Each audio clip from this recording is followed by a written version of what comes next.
ஓம் கணேசாய நமக. பணிவளர்ந்த வணக்கத்துடன் உங்கள் யோகா விஜய். மன்மத சுகம் தரும் மகா சுகவாசி யோகம் அப்படின்னு ஒரு யோகம் இருக்குதா அப்படின்னா இருக்குது. இது சில சமயங்களில் அதிதீவிரமாக வேலை செய்யும். சில சமயங்களில் இப்படி இருந்தாலும் ஒன்றும் வேலை செய்யாமல் போயிடும். அதுக்கும் சில காரணங்கள் இருக்கணும் இல்லையா? அந்த காரியங்களை எல்லாம் தாண்டி இந்த ஆண்டிலே இந்த காலகட்டத்தில், அதாவது 23/9/2026 முதல் 30/11/2026 வரை இந்த காலகட்டத்தில் மிகவும் அவசியமாக இந்த சுகபோகத்தை அனுபவிக்கப் போகின்றீர்கள் மீன ராசியிலே பிறந்தவர்கள்.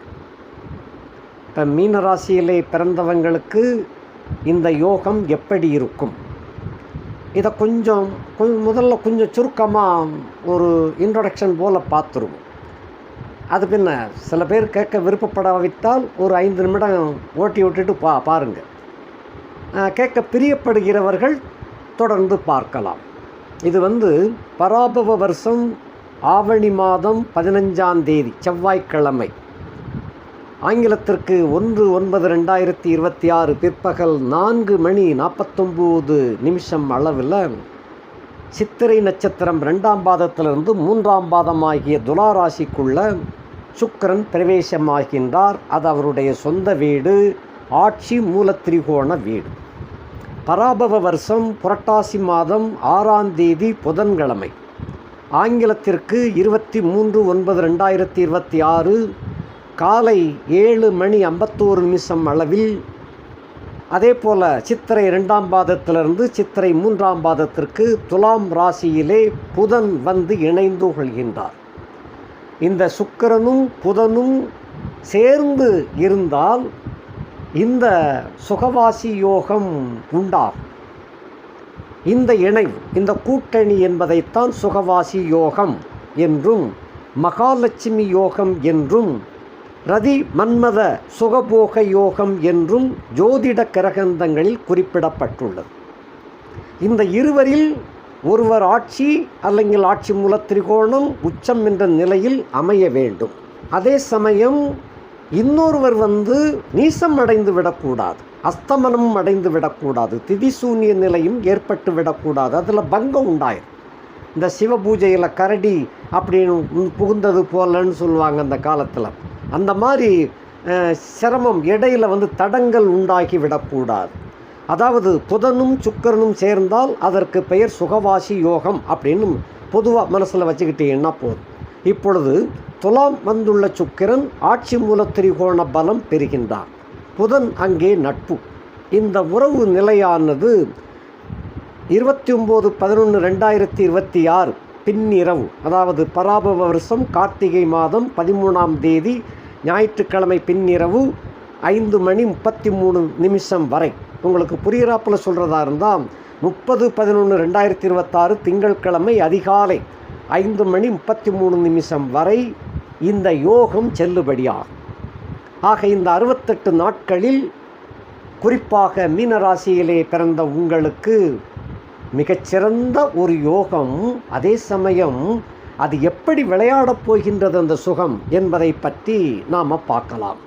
இதுக்கு இடையில் பராபவ வருஷம் ஐப்பசி மாதம் முதல் நாள் ஞாயிற்றுக்கிழமை காத்தால 6:13 அளவில் சூரியன் துலாம் ராசியிலே பிரவேசமாகி இந்த புதன் சுக்கிரன் கூட்டணிக்குள்ளே சேர்ந்துக்கிடுறார். இவர் 18/10/2026 ஆங்கில தேதிக்கு. இந்த இணைவு 16/11/2026 ஐப்பசி 30 திங்கட்கிழமை பின்னிரவு 3:52 வரையிலும் ஆகும். அதாவது 17/11/2026 செவ்வாய்க்கிழமை அதிகாலை 3:52 வரையிலும் அங்கே இருப்பாங்க. புதன் சுக்கிரன் இந்த இரண்டுக்கும் இடையில் சூரியனும் புகுந்து கொள்கின்றார். இப்போ நம்ம பலாபலன்களை பற்றி பார்த்தோம்னா, மீனராசிக்காரர்களுக்கு 3/8க்கு உடைய நாயகன் சுக்கிரன். அதே சமயத்தில் உங்கள் வீட்டில் அவர் உச்சம் பெறக்கூடியவர் தான் சுக்கிரன். புதன் எனப்படக்கூடியவர் உங்கள் வீட்டுக்கு 4, 7க்கு உடைய கிரகம் ஆகும். ஆதிபத்திய விசேஷம் அப்படின்னு கணக்கெடுத்தோம்னா தைரியம், வீரியம், பராக்கிரமம், பயணம், அதே போல் வெளிவட்டார தொடர்புகள், ஆண் பெண் இணக்கமான தொடர்புகள், காம சுகத்தை அனுபவிக்கக்கூடிய தன்மை, தாய் சுகம், கல்வி, அதுபோக நண்பர்கள், மனைவி, கூட்டாளிகள். 8ஆம் வீடு என்பது கள்ளத்தனம் அப்படின்னு எடுத்துக்கலாம். ஆக மீனராசியிலே பிறந்த உங்களை பொறுத்த மட்டில் இந்த காலகட்டத்தில் பொதுவாக தாயாரின் அறிவுறுத்தலையும் மீறி 3ஆம் இடத்துக்குரிய தைரியத்தை வரவழைத்து கொண்டு, மீனராசிக்காரங்க அவ்வளவு தைரியம் கிடையாது. இந்த காதல், காமம் என்று வந்துவிட்டால் தைரியம் எப்பேற்பட்ட சாதாரண பிள்ளைகளுக்கு கூட அசாத்திய துணிச்சல், அசட்டு தைரியம் வந்துவிடும். 7ஆம் வீடு நண்பர்கள், மனைவி, அதாவது கூட்டாளிகள். இப்போ இதில் ஆண் நண்பர்கள், பெண் நண்பர்கள். இப்போ ஆண் நண்பராக, ஆண் மீனராசியாக இருந்தால் பெண்ணை அடைய வேண்டும் என்ற தைரியம். 8ஆம் வீடு என்பது மறைவு வீடு, கள்ளத்தனம் அப்படின்னு அர்த்தம். ஆக இந்த ராசியிலே பிறந்த உங்களை பொறுத்த மட்டில் கள்ளத்தனமாக சில காதலர்கள் எஸ்கேப்ட் ஆகக்கூடிய ஒரு வாய்ப்பு அந்த மாதிரி இருக்குது. தாயின் பேச்சை மீறி, அப்போ தோப்பனார் ஒத்துழைப்பாருங்கிறது கூட கணக்கு எடுத்துக்கிடலாம். இந்த மாதிரியான ஒரு சூழல் வருகின்றது. இது நல்லதா கெட்டதாங்கிறது உங்கள் ஜாதகத்தின் அடிப்படையை பொறுத்து இருக்குது. ஓடிப்போகிறது நல்லது கிடையாது, நல்ல செயல் அல்ல. இந்த சைடு தாய் தகப்பன், அந்த சைடு தாய் தகப்பன் கலந்து பேசி நல்லபடியாக சீரோடும் சிறப்போடும் திருமணத்தை செய்து அந்த காம சுகத்தை அனுபவித்தால் அது நல்லது.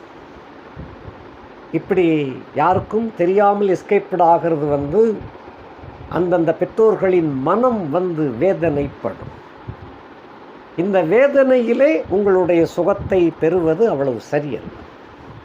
அதிலும் குறிப்பாக பெற்றதாயை எதிர்த்து போராடுவது அவ்வளவு சிலாக்கியம் அல்ல. ஆகையினால் இந்த மாதிரி சூழ்நிலைகள் இருக்கின்ற காரணத்தினால பொறுமையை கையாண்டு 2 தரப்பிலும் சமாதானப்படுத்தி வெற்றி பெற வேண்டும். அந்த வெற்றி பெறுவதற்கும் அந்த 3ஆம் வீடு துணை புரியும். அந்த தைரியத்தை, அதாவது எதிர்ப்பவர்களை சமாதானப்படுத்தக்கூடிய தைரியம், அந்த இடத்துல தைரியத்தை பயன்படுத்த வேண்டும். அதே போல் ஒருத்தருக்கொருத்தர் ஜாதி மத வித்தியாசமாக இருக்கலாம், இல்லை ஏற்றத்தாழ்வுகள் இருக்கலாம். இதனை தாண்டி அதற்குத்தான் அந்த தைரியத்தை உபயோகப்படுத்த வேண்டும். இங்கிட்டு பேசுகிறத அங்கிட்டு போய் பேசக்கூடாது, அங்கே பேசுகிறது இங்கே பேசக்கூடாது. அது இந்த இடத்துல கள்ளத்தனம். அந்த கள்ளத்தனம் என்பது இருக்கும், அதை நல்லபடியான கள்ளத்தனமாக மாற்றிக்கொள்ளலாமே. இந்த மாதிரி செயல்பட்டால் உங்கள் வாழ்க்கை சீரோடும் சிறப்போடும் இருக்கும். சரி, இது காதலர்களுக்கு. இனி பொதுவாக கிரகஸ்தன் அப்படின்னு சொல்லக்கூடியவர்களுக்கு இந்த வாய்ப்புகள் மனைவிக்கு தெரியாமல் சில பேருடைய தொடர்புகள் கிடைக்க பெற்று கள்ளத்தனமான சில சுகபோகத்தை, ஏனென்றால் இந்த இடம் உங்களுக்கு ஆதிபத்திய விசேஷத்தை வச்சு நான் சொல்கிறேன். மீனத்துக்கு 3, 4, 7, 8க்கு உடையவர்கள் சேர்க்கை. இங்கே உங்களுக்கு புதன் சூரியனோடு சேர்ந்ததனாலே அவர் யோகாதிபதியாக மாறிக்கிறார். அல்லாத பட்சத்தில் கேந்திராதிபத்திய தோஷம், அந்த தோஷமானது உங்களை வழுக்கி விழ வைத்து விடும். ஆகையினாலே சூரியனும் சேர்ந்திருந்தார். உங்களுக்கு மீனராசியிலே பிறந்தவங்களுக்கு இந்த சூரியன் சேர்க்கை யோகமாக மாறிவிட்டது. அரசாங்கம் உங்களுக்கு சப்போர்ட் பண்ணும், அந்த மாதிரி ஆகுது. அரசாங்கம் என்பது சூரியன் சப்போர்ட் ஆயிருந்தாங்க. 6ஆம் இடத்துக்குரியவன் தான் சூரியன். ஆனாலும் சில இடங்களில் 6ஆம் இடத்துக்குரியவர்களே உங்களுக்கு சில சமயம் சப்போர்ட்டுக்கு வந்துடுவாங்க. இந்த மாதிரியான காரியங்களில் உங்களுக்கு வெற்றியை கொண்டு வந்து சேர்த்தும். ஆக இப்படி இருக்கின்ற காரணத்தினால உங்களுடைய தைரியத்தையும் அந்த கள்ளத்தனம் என்ற இடத்தையும் நல்ல வழிக்கு பயன்படுத்துங்கள். இப்போ கிரகஸ்தன் அப்படின்னு இருக்கக்கூடியவர்களுக்கு இது கொஞ்சம் வித்தியாசமாக போகும். அங்கே உங்களுக்கு இது தொடர்புகள் வேறு ஒரு பெண் தொடர்பை கொண்டு வந்து சேர்ப்பதாக இது இருக்குது. ஏற்கனவே உங்களுக்கு ஜென்மச்சனி ஓடின்றிருக்கு. உங்களுடைய ராசியை குரு பார்த்துன்றிருக்கிறார். இது 20/10/2026 வரைக்கும் குரு உங்களை பார்த்துக்கிட்டு இருப்பார். ஆகையினால நீங்கள் எடுக்கின்ற காரியங்களுக்கு வெற்றியை கொண்டு வந்து கொடுத்து விடும். சில பல வேலைகள் செய்து அந்த அனுபவ சுகத்தை பெற்று விடுவீர்கள். அதிலும் ஒரு நீதி நியாயத்தை கடைப்பிடிப்பது நல்லது. இந்த குருவின் பார்வை 20/10க்கு பிறகு விலகிடும். அந்த இடத்துல ஜென்மச்சனி அவருடைய வேலையை செய்வார். ஆகையினாலே எல்லா காரியங்களிலும் எச்சரிக்கையோடு நடந்து கொள்வது நல்லது. என்றாலும் பிற மாதர் தொடர்பு மீனராசியிலே பிறந்தவர்களுக்கு அமையப் பெறுகின்றது. இது குறிப்பாக அயல் இடத்திலிருந்து சில பேருக்கு வெளிநாட்டு சம்பந்தப்பட்ட பெண் தொடர்பாக அமையும். வெளி மாநிலம், வெளி மாவட்டம், வெளிநாடு இந்த மாதிரி அமையும். தொலை தூரத்தில் உள்ள பெண் சிநேகிதமாக அமையும். இது இப்படி இருக்க இப்போ இது காம சுகத்தை பற்றி நாம் பேசிக்கிட்டு இருக்கோம். இதுவே அந்த செல்வ வளம் எப்படி கொடுக்குமா அப்படின்னு சொன்னால் செல்வ வளத்தையும் கொடுக்கும். ஏனென்றால் சுக்கிரன் சுகவாசி சுக்கிரன். ஆகையினாலே மகாலட்சுமி என்ற யோகத்தையும் பெறுகின்றார். சுக்கிரன் மகாலட்சுமி அம்சம், புதன் நாராயணன் அம்சம். அந்த 2 பேரும் சேர்றாங்க. அவரோடு சூரிய நாராயணனும் சேர்ந்துக்கிடுறார். ஆகையினாலே நீங்கள் எடுக்கின்ற காரியங்கள் வெற்றியாகும். சில சுணங்கி வந்த சில திட்டங்கள் உடனடியாக நிறைவு பெறும். வேலைவாய்ப்பு இல்லாதவர்களுக்கு வேலையை கொண்டு வந்து சேர்க்கும். என்ன வெளிநாட்டில் வேலையை கொண்டு போய் சேர்க்கும். ரொம்ப தூரத்தில் வேலை வாய்ப்பை உண்டாக்கி கொடுக்கும். நினைத்த காரியங்களிலே நிறைந்த வெற்றியை கொண்டு வந்து சேர்க்கும். தேடி வருகின்ற பெண், உங்களை தேடி வருகின்ற பெண்ணாக இருப்பாள் ஒரு யுவதி. அது அந்த சைடில், அவளுடைய சைடில் கூட்டத்துக்கு அவர் தலைவியாக இருக்கலாம். அந்த தலைவியாக இருக்கக்கூடிய இடத்திலிருந்து தான் அந்த மாதிரி வரும். ஆக உங்களை பொறுத்தமட்டில் சகல சௌபாக்கியங்களும் கிடைக்கக்கூடியதாக அமைகின்றது. என்றாலும் கூட சுக்கிரன் எதிரி என்ற காரணத்தினால வெள்ளிக்கிழமை தோறும் சுக்கிரனுக்கு அர்ச்சனை செய்து கொள்வது நல்லது. சுக்கிரன் பிறவி ஜாதகத்திலே வலுவிழந்து இருப்பவர்கள் அத்திமர சமித்து இவைகளால் அல்லங்கில் வெள்ளை மொச்சையினால் சுக்கிரனுக்கு அர்ச்சனை செய்வது நல்லது. சுக்கிரனை பற்றிய சுருக்கமான உரை: அத்திமர சமித்து, இரட்டை சதுர வடிவம், வெள்ளி உலோகம், வெள்ளை நிறம், கிழக்கு திசை அதிதேவதை மகாலட்சுமி, கிரகக்ஷேத்திரம் ஸ்ரீரங்கம் மற்றும் கன்னியாகுமரி. தானியத்தில் ஸ்ரீரங்கத்துக்கு வெள்ளை மொச்சை, கன்னியாகுமரியில் அர்ச்சனை பண்ணுறதா இருந்தால் கருப்பு மொச்சை. மலர் வெண் தாமரை மலர். நவரத்தனங்களில் வைரம், வைரத்தை கையிலே அணிந்து கொள்ளலாம். கரு உற்பத்தியில் 1ஆம் மாதம் சுக்கிரன் அதிபதியாக வருகிறார். சுக்கிலம் சுரோனிதம் 2 கலந்து கரு வளர ஆவண செய்யக்கூடியவர் சுக்கிரன். இந்த புதன் சுக்கிரன் சம்பந்தப்பட்ட கதையை இதுக்கு முன்னால் உள்ள வீடியோக்களில் சொல்லியிருக்கிறேன். புதனை பற்றிய வீடியோ பார்க்கக்கூடிய மிதுன ராசி, கன்னி லக்கணம், இந்த லக்கணங்களை பார்த்தீங்கன்னா அந்த ஒரு சிறிய கதையெல்லாம் சொல்லியிருப்பேன். குருவின் சம்மதம் பெறுவதற்காக சுருக்கமாக 4 வரியில் சொல்லியிருக்கேன். குருவின் சம்மதம் பெறுவதற்காக புதன் சுக்கிரனுடைய இடத்துக்கு போகிறாரு.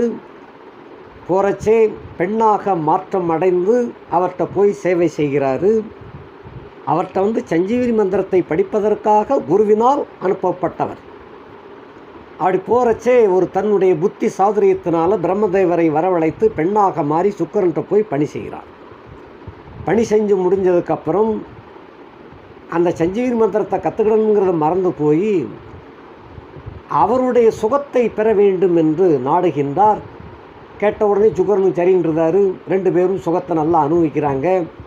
ஒரு காலகட்டத்தில் மன்மத சுகத்தை எல்லாம் அனுபவித்து முடிஞ்சதுக்கப்புறம் 2 பேருக்குமே உஷாராகி ஆகா வந்த வேலையை மறந்து போச்சேன்னு சஞ்சீவி மந்திரத்தை படிச்சுட்டு அவங்கவுங்க பிரிஞ்சு போயிருந்தாங்க. திரும்பி வர்றச்சே பிரம்மதேவர் புதனை மீண்டும் ஆணாக மாற்ற முயற்சிக்கிறார். அப்போ இவர் கேட்குறாரு, சாமி எனக்கு இந்த பெண் வேஷமே பெண்ணாக இருக்கிறதே நல்லா இருக்கட்டும்ங்கிறார். ஏன்பா அப்படி சொல்கிறேன்னார். ஆணாக இருந்து மன்மத சுகத்தை பெறும்பொழுது உள்ள சுகத்தை விட பெண்ணாக இருந்து ஆணிடம் அனுபவிக்கக்கூடிய மன்மத சுகம் ரொம்ப நன்னா இருக்குது. ஆகையினாலே இப்படியே இருந்துக்கிடுறேன்னார். அது என்னாலும் முழுசாக மாற்ற முடியாதுப்பா அப்படின்றார். ஆகையினாலும் மறுபடியும் திரும்ப திரும்ப அவர் வேண்டுகோள் கேட்கறதுனால பிரம்மதேவர் ஒரு யோசனை சொல்கிறார்.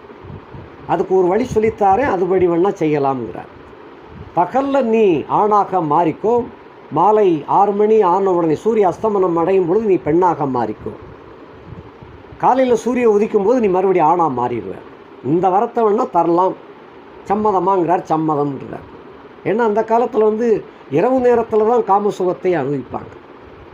அப்படி புதன் புத்திசாலித்தனமாக மாறினார். அதனால் அவருக்கு அலிகிரகம் என்ற ஒரு பேர் உண்டு. அதே சமயத்தில் புத்திசாலித்தனம் உண்டு. இதனுடைய கதை மையமாக கொண்டுதான் ஐயப்ப சுவாமியினுடைய வரலாறும் அங்கே வருகின்றது.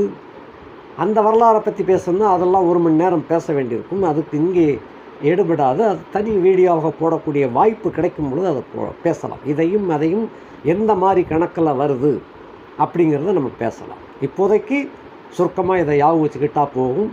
ஆக புதனும் சுக்கிரனும் எப்பயுமே சுகவாசிகள். அப்படி இணைந்தால், அந்த 2 பேரும் இணைந்தால் சுகவாசிகள். இதை ஞாபகம் வச்சுக்கங்க. உங்களுடைய ஜாதகத்தில் பேசிக் அடிப்படையில் சுக்கிரன் வலு விளந்து இருந்தால் சுக்கிரனுக்கு வெள்ளிக்கிழமை வெள்ளை முச்சையினால் அர்ச்சனை பண்ணுங்க. முடிந்தால் ஸ்ரீரங்கம் கோவிலுக்கு வெள்ளிக்கிழமை போயிட்டு வாங்க. அல்லாத பட்சத்தில் உங்கள் ஊருக்கு பக்கத்தில் என்ன வைஷ்ணவாள் கோவில் இருக்கோ அந்த கோவிலுக்கு போய் ரங்கநாதரை சேவிங்க. ரங்கநாதரை சேவிக்கிறதுக்கு முன்னால் தாயாரை தரிசனம் பண்ணி வேண்டுகோளை வச்சுட்டு ரங்கநாதரை தரிசனம் பண்ணி, அது உங்களுக்கு கேட்ட வரம் கிடைக்கும். அதே போல் அந்த வலுவிழந்து இருக்கக்கூடிய ஜாதகர்களுக்கு புதன்கிழமை புதன் கிரகத்துக்கு அர்ச்சனை பண்ணுங்க. அது அர்ச்சனை மட்டும் பண்ணுனா போதும். பாசி பயிர் வச்சு பண்ணணும், அது பண்ண தேவையில்லை. அர்ச்சனை மட்டும் பண்ணா போதும். அது உங்கள் வீட்டுக்கு பக்கத்தில் சிவாலயம் எங்கே இருக்கிறதோ அங்கே போய் பண்ணா போதும். இந்த மாதிரி பண்ணிக்கொண்டால் கண்டிப்பாக உங்களுடைய வாழ்க்கையிலே தாம்பத்திய சுகம் வலுவடையும். இந்த காலம் முக்கியமான கட்டம். இயற்கையாகவே 2 பேரும் இணைகிறாங்க. அதில் மீனராசிக்காரங்களுக்கு புதன் கேந்திராதிபத்திய தோஷம் பெறுகின்ற காரணத்தினால சூரியன் இணைவது உங்களுக்கு யோகம். ஏன்னா சூரியன் இணைந்தால் புதன் கேந்திராதிபத்திய தோஷத்தை விலக்கிறது. அவர் நல்லவராக மாறிடுறார். தோஷாதிபதி கிடையாது. அப்போ உங்களுக்கு உண்டான யோகம் கண்டிப்பாக சிறப்பாக வேலை செய்யும். பொருளாதாரம் மேம்படும், நல்ல வரவுகள் கிடைக்கும், நல்ல பெண் வருகின்ற காரணத்தினால சுகபோகத்துக்கு தடை இருக்காது. கணவன் மனைவி உறவும் ரொம்ப சிறப்பாக அமையும். வெளிநாட்டு செய்திகள் உங்களுக்கு இன்பச் செய்தியாக அமையும். இந்த மாதிரி இருக்குது. ஆகையினால் கெட்ட நேரத்திலும் ஒரு நல்ல நேரம் அப்படிங்கிறது போல இந்த புதன் சுக்கிரன் சேர்க்கை உங்களுக்கு நல்ல யோகத்தையும் நல்ல சுகத்தையும் நல்ல வளத்தையும் கொண்டு சேர்க்கப் போகின்றது. எல்லா காரியங்களுக்கும் மேலாக வாடி வதங்கி போயிருக்கின்ற உங்களுக்கு நல்ல தைரியமும் நல்ல சக்தியும் கிடைக்கக்கூடியதாக அமையவிருக்கின்றது. கண்டிப்பாக உங்கள் சுய ஜாதகத்தையும் பார்த்து கொள்ளுங்கள். அதற்கு தகுந்தவாறு உங்களுக்கு வீட்டுக்கு பக்கத்திலே அருகாமையில் இருக்கக்கூடிய கோயிலுக்கு போய் பண்ணினா போதும். கன்னியாகுமரிக்கு போகணும் அப்படின்னு அவசியம் இல்லை, ஸ்ரீரங்கத்துக்கு போகணும்னு அவசியம் இல்லை. அருகாமையில் உள்ள கோவிலுக்கு போய் அர்ச்சனையை பண்ணிக்கிட்டீங்கனாலே போதும், அந்த யோகம் உங்களுக்கு வந்து சேரும். எந்தவித தடையும் இல்லாமல் சுகத்தை அனுபவிக்கப் போகின்றீர்கள். நன்றி, வணக்கம்.